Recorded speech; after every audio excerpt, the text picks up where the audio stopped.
पूस गया, माघ आ गया, लेकिन ठंड की तीव्रता अभी कम नहीं हुई। 3 दिन बीते पूस को बीते हुए, लेकिन ऑफ कोर्स वो पूस की रात जैसा कहा जाता है, तो सबसे चिल रात थी फिलहाल नॉर्थ इंडिया में। कई जगहों पे पारा 2 डिग्री 1 डिग्री तक पहुंच गया। और माघ ने फिलहाल तो शांति दस्तक नहीं दी है, ठंड की तीव्रता अभी ज़्यादा ही है। लेकिन ऐसी उम्मीद की जाती है कि माघ मकर गतिरव जब होई, तीरथ पति आय सब कोई। तो जो गोस्वामी तुलसीदास जी ने मकर संक्रांति के बारे में लिखा है कि जब सूर्यदेव उत्तरायण होंगे, तो अब पूस बीतने के बाद माघ में सूर्यदेव के उत्तरायण होने की प्रतीक्षा कर रहे हैं हम सभी लोग। आज से 5वें दिन यानी 15 जनवरी को मकर संक्रांति होगी। मकर संक्रांति के बारे में भी लोगों में बड़ी कन्फ्यूजन्स हैं बहुत सारे। और वो कन्फ्यूजन्स ये हैं कि हमें भी बचपन से यही बताया गया कि मकर संक्रांति की डेट फिक्स है, वो चाहे हिंदी कैलेंडर हो चाहे इंग्लिश कैलेंडर हो, कुछ भी हो, but that is 14 January fixed, right. तो लेकिन जैसे जैसे हम लोग बड़े हुए, धीरे धीरे उसमें डाउट होना शुरू हुआ कि आज 14 को है, आज 15 को है, आधी 14 को है, आधी 15 को है, एंड नाउ इट्स 15th। तो उसका कारण ये है कि मकर संक्रांति का जो रिलेशन है वो ग्रह नक्षत्रों से नहीं है। बाकी तिथियों में इसीलिए कन्फ्यूजन रहता है कि बाकी त्यौहार जो हम मनाते हैं वो हिंदी तिथियों के हिसाब से मनाते हैं कि जब रोहिणी नक्षत्र आएगा भादों में, तब कृष्ण जन्माष्टमी होगी। चैत्र शुक्ल की नवमी को रामनवमी होगी, तो चैत्र शुक्ल नवमी हर बार अलग अलग दिन पड़ेगी। भादों में रोहिणी नक्षत्र हर बार अलग अलग दिन आएगा, तो उस हिसाब से त्यौहार आगे पीछे होते हैं। लेकिन मकर संक्रांति का जो रिलेशन है वो रिलेशन आपका इनसे है नहीं। मकर संक्रांति का मतलब ये है कि अगर आप इसको साइंटिफिकली देखें, आकाश में पहले बचपन में हम लोगों को ये पढ़ाया जाता भी सूर्य के इर्द गिर्द पृथ्वी चक्कर लगाती है। फिर धीरे धीरे पता चलता है कि साहब सूर्य भी स्थिर नहीं है, क्योंकि ब्रह्मांड में स्थिर तो कुछ भी है ही नहीं, स्थिर चीज़ रह ही नहीं सकती असल में। Nothing is constant. तो वो सब अपनी अपनी जगह बदलते रहते हैं, सब घूमते रहते हैं। तो किसी की परिक्रमा, जैसे सूर्य अपनी सूर्य की एक्सिस में पृथ्वी परिक्रमा कर रही है, पृथ्वी के एक्सिस में चंद्रमा परिक्रमा कर रहा है, तो वो सब एक का चक्कर लगा रहे हैं। तो लेकिन सबकी अपनी अपनी कक्षाएं बनी हुई हैं, ऑर्बिट सबके बने हुए हैं। तो वो ऐसे ही सूर्य का भी अपना ऑर्बिट है, वो भी लगाता है चक्कर। वो घूमते घूमते अलग अलग राशियों में प्रवेश करता है। तो इसीलिए राशियों के हिसाब से प्रभाव पड़ता है, किस राशि पे क्या प्रभाव पड़ेगा। तो मकर संक्रांति तब पड़ती है जब सूर्य मकर राशि में प्रवेश करता है।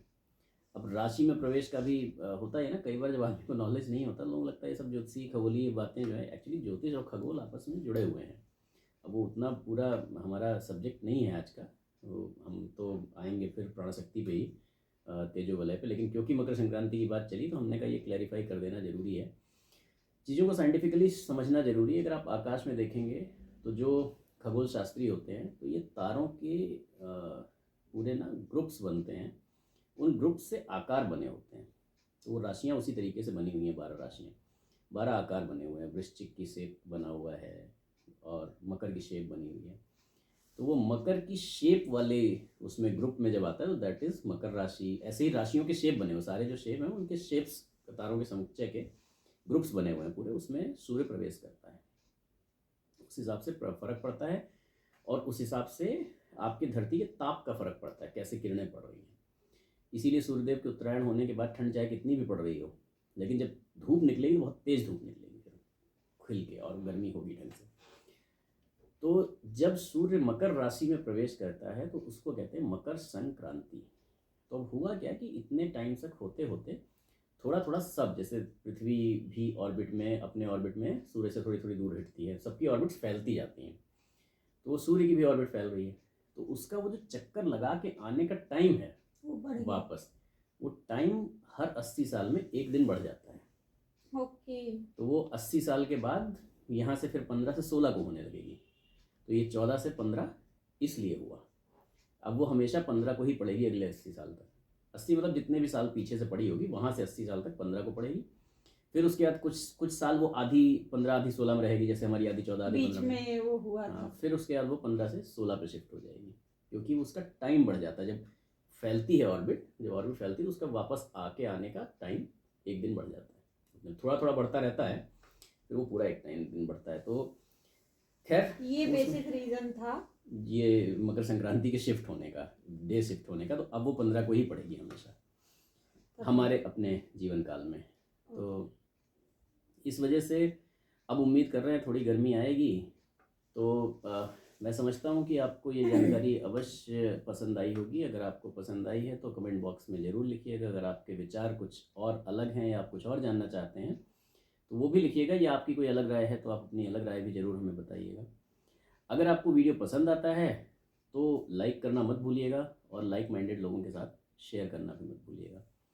इस वीडियो को हम लोग यहीं पर समाप्त करने की आज्ञा चाहेंगे, और अगले वीडियो में आपके लिए लेके आएंगे कि आपकी बॉडी में लोगों के चेहरे के आसपास, जो देवताओं के चेहरे के आसपास एक ऑरा, एक चक्र आप देखते हैं, वो क्या होता है, क्यों है, असली है या नहीं होता है, सिर्फ पिक्चराइजेशन के लिए दिखा दिया जाता है, अच्छा लगने के लिए, कुछ अलग करने के लिए, या वास्तव में उसके पीछे कुछ सच्चाई है।